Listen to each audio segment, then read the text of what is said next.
Hello, कैसे हैं आप लोग। मैं आज जिस टॉपिक के साथ हाजिर हूँ वो है यूपीएससी का इंग्लिश का पेपर, यानी कि मेंस का हमारा आज इंग्लिश का पेपर है। मैं उन स्टूडेंट्स को आज एड्रेस कर रहा हूँ जिनकी इंग्लिश बहुत कमज़ोर है। उनको डरने की बिल्कुल ज़रूरत नहीं है।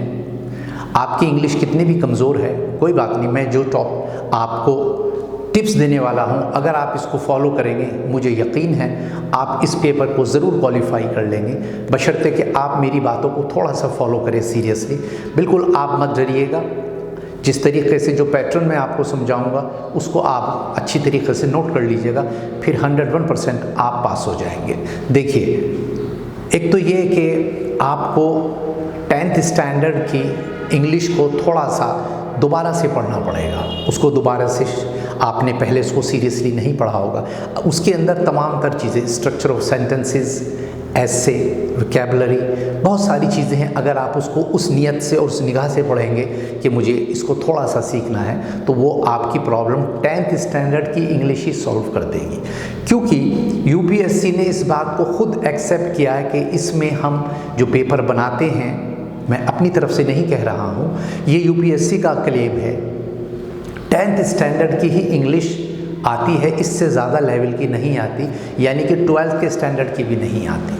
तो अगर आप इसको अच्छे से अभी शुरू कर देते हैं पढ़ना, तो ये पेपर का जो पैटर्न मैं आपको समझाऊंगा, आप बिल्कुल उसको आपके फिंगर्स पे आ जाएगा, आप उसको बहुत जल्दी सॉल्व कर लेंगे। तो उसका पैटर्न मैंने यहाँ लिखा है, उसको समझ लीजिए। फिर इसकी नेक्स्ट वीडियो में मैं आपको और तफसील से बताऊँगा। देखिएगा, यूपीएससी इंग्लिश कंपलसरी पेपर ये 300 नंबर का होता है और हमें जो अचीव करने हैं वो 75 नंबर लाने हैं। लेकिन हमें थोड़ा सा टारगेट अपना 80, 85, 90 अपने जहन में रखना है। आगे चलते हैं। कॉम्प्रीहेंशन 75 का, इसमें 75 नंबर आते हैं। प्रिसाइज राइटिंग 75 का होता है ये भी। यूसेज इन वोकैबुलरी ये 50 का होता है, यानी कि ग्रामर का पोर्शन होता है, जैसे मैंने अभी आपसे बताया है। शॉर्ट एसे ये 100 नंबर का होता है और इसको 600 वर्ड्स में हमें लिखना होता है।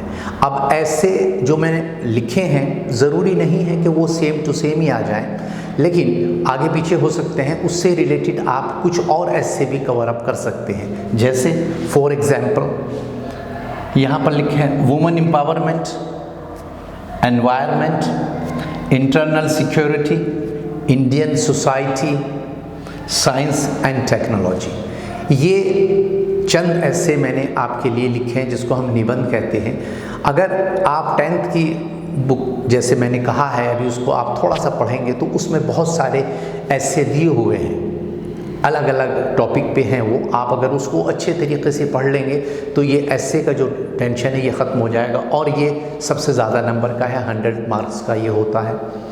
तो इससे तो आपको डेफिनेटली निजात मिल जाएगी। अब हम दूसरे अगर पोर्शन पाते हैं, ग्रामर की बात अगर हम करते हैं, तो ग्रामर को भी अगर आप शुरू से लेकर चलेंगे तो बहुत मुश्किल नहीं है। और ये जो मैंने यहाँ लिखा है इसको भी आप प्रिसाइज राइटिंग जो है, मैं इसको आपको नेक्स्ट वीडियो में समझाऊंगा। बहुत आसान है, कोई मुश्किल नहीं है। चीज़ को शॉर्ट करके बयान करना, उसको शॉर्ट करके लिखना, तो ये भी बहुत आसान चीज़ है, कोई मुश्किल नहीं है। सबसे ज़्यादा ज़रूरी है आपके लिए, आप स्टूडेंट्स के लिए सबसे ज़्यादा ज़रूरी है आपका कंसंट्रेशन, आपका डिटर्मिनेशन, आपका पैशन।